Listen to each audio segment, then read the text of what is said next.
নমস্কাৰ, মই ৰেখা আপোনালোকক আৰবিছ কিচেনলৈ স্বাগতম জনাইছোঁ। মই ইউটিউবলৈ অহা আজি প্ৰায় এমাহেই হ'ল, কিন্তু আজি ভাবিলোঁ মই আপোনালোকৰ সন্মুখে কথা পাতোঁ, সেয়েহে মই আজি এনেদৰে কথা পাতিবলৈ আগবাঢ়ি আহিছোঁ। ইউটিউবত আহিছোঁ যদিও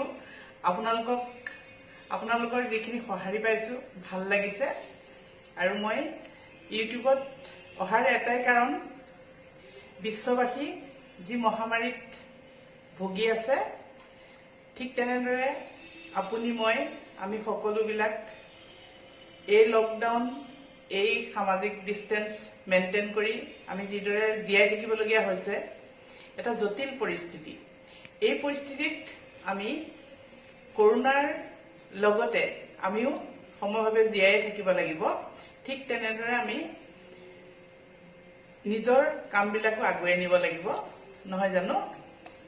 সেয়েহে এই লকডাউনৰ মাজতে আপোনালোকে চাগে ঘৰতে বিবিধ ৰেচিপি বনাই খাই আছে। ঘৰৰো কেতিয়াবা কৰিবলৈ মন নোযোৱা কামো এই লকডাউনৰ সময়ত আমি কৰিছোঁ নিশ্চয়। ঠিক তেনেদৰে ময়ো কৰিছোঁ। আচলতে মই কি জানে, মই মিটিং মাতাং মাৰি সমাজত কাম কৰি ভাল পোৱা মানুহ। গতিকে মই লকডাউনত একদম পুৰা গৃহবন্দী হৈ যোৱা আগতে আছিলোঁ। তাৰ মাজতে ভাবিলোঁ মই বনাই কৰি খুব ভাল পাওঁ, প্লাছ খুৱাইও ভাল পাওঁ আৰু শিকাইও ভাল পাওঁ।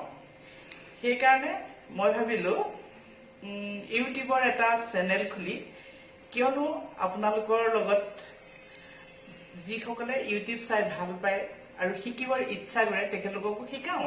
মোৰ সীমিত জ্ঞানেৰে যিখিনি শিকাব পাৰোঁ, মই এটিকৈ ৰেচিপি আপোনালোকৰ মাজলৈ আনি আছোঁ আৰু ভৱিষ্যতেও আনি থাকিম।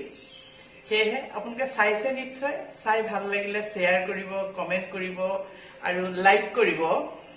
আৰু আজি মই আপোনালোকলৈ এটি ৰেচিপি লৈ আহিছোঁ। বাৰীতে থকা দহি কচু বহুত ডাঙৰ ডাঙৰ হৈ আছে। আজি মই বাৰীলৈ গৈ দেখিলোঁ আজি দহি কচুৰ এটা ৰেচিপি দিয়া যাওক। গতিকে মই আগতে এদিন বনাইছিলোঁ, দহি কচুৰ বৰ বনাই এটা ৰেচিপি বনাইছোঁ। ঘৰৰ মানুহে ভাল পাইছিলে। ভাবিছোঁ আপোনালোকৰ লগত শ্বেয়াৰ কৰোঁ। সেয়েহে আহকচোন ৰেচিপিটো আজি মই কেনেদৰে বনাইছোঁ চাই লওঁ। কিন্তু তাৰ আগতে এটা কথা কওঁ, যদিহে আপোনালোকে মোৰ চেনেলটো ভাল পায়, ছাবস্ক্ৰাইব কৰিবলৈ নাপাহৰিব। কিন্তু আহক চাই লওঁ। এতিয়া মই টুকুৰা টুকুৰ কৰি লৈ সেউজীয়া অংশ কাটিছোঁ, চচটো এৰুৱাই লৈছোঁ। তাৰপিছতে মই এখন পিহনাৰ সহায়ত এনেদৰে কচুৰ ঠাৰিবিলাক পিহি লৈছোঁ।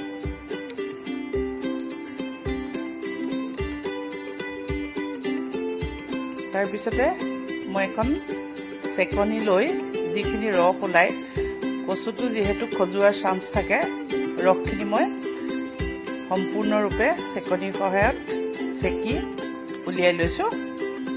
ৰস বহুত ওলাই আৰু হাতেৰে চুবলৈ ভয় লাগে, যিহেতু খজুৱাৰ চান্স থাকে। সেইকাৰণে মই এনেদৰে চেকনিয়ে চেকি ৰসখিনি উলিয়াই ল'লোঁ।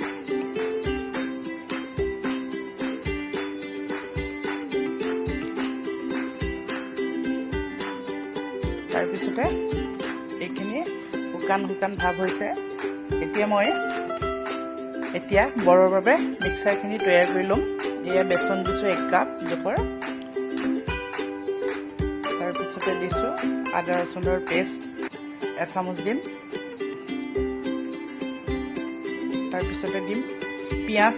মই তেনেদৰে পিহি লৈছোঁ পিহনাৰে। পিঁয়াজ দিছোঁ, এটা দিছোঁ মিডিয়াম জোখৰ। তাৰপিছতে মই নিমখ দিছোঁ। পাছত যিহেতু নিমখ দিব লাগিব, এতিয়া মই কমকৈ দিছোঁ। হালধি দিম, দি পেলাই ভালদৰে বৰৰ কাৰণে মই ধুনীয়াকৈ মিক্স কৰি লৈছোঁ। এতিয়া মই নেমু এচিটা চেপি দিছোঁ। যিহেতু কচু খজুৱাব বুলি বহুত ভয় লাগে মোৰ, সেইকাৰণে নেমু এচিটা দি দিলোঁ। এতিয়া মই কেৰাহীখন পাতি লৈ ৰিফাইন অইল দি দিছোঁ আৰু মই বৰৰ চেভ কৰি ল'লোঁ। এতিয়া মই এটা এটাকৈ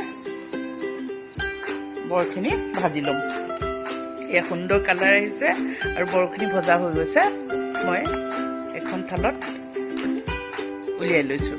এতিয়া মই অন্য এখন কেৰাহী পাতি লৈ তেল অকণমান দি তাতে লং, ইলাচি, ডালচেনি কেইটামান দি দিছোঁ। দিয়াৰ পিছতে মই পিঁয়াজৰ পেষ্টখিনি দি দিছোঁ। এইখিনি পেষ্টটো মই পিহনাৰে পিহি লৈছিলোঁ। তাৰপিছতে আদা ৰচুনৰ পেষ্টখিনি দিছোঁ।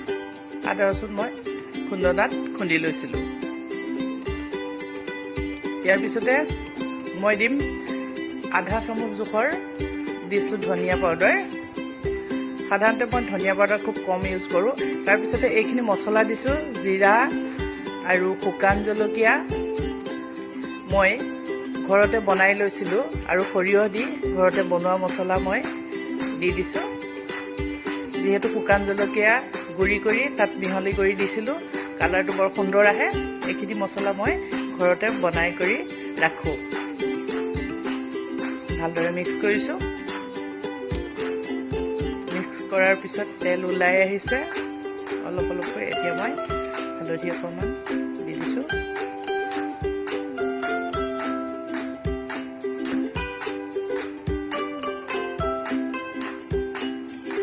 সুন্দৰকৈ মিক্স কৰি ল'ম।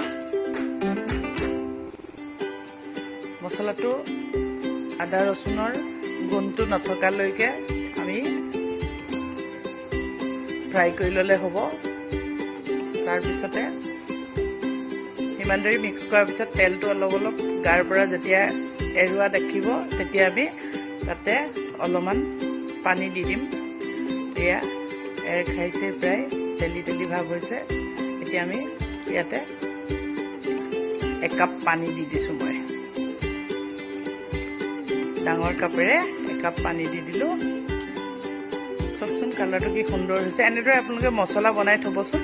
শুকান জলকীয়াটো ভাল চাই, কালাৰ থকা ধুনীয়া চাই শুকান জলকীয়া আনি আপোনালোকে বনাই থ'ব পাৰে। তেতিয়া কাশ্মীৰী মিৰ্চ আপোনাৰ ইউজ নকৰিলেও হয়, সুন্দৰ কালাৰ আহে। তাৰপিছতে মই বৰকেইটা এটা এটাকৈ দি দিছোঁ। আপোনালোকে এনেকৈ বনাই খাবচোন। দহি কচুৰ সকলোৱে বেলেগ বেলেগ ধৰণৰ ৰেচিপি বনাই খাইছে, কিন্তু মই এনেদৰে বনাইছোঁ। আপোনালোকে খাই চাবচোন, নিশ্চয় ভাল লাগিব।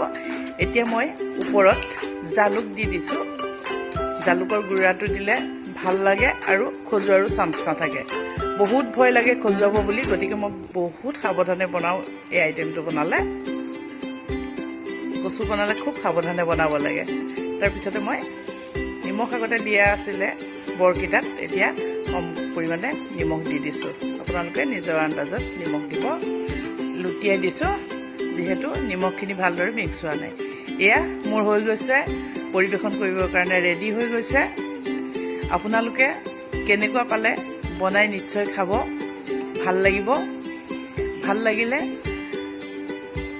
মোৰ চেনেলটো আপোনালোকে শ্বেয়াৰ কৰিব, ছাবস্ক্ৰাইব।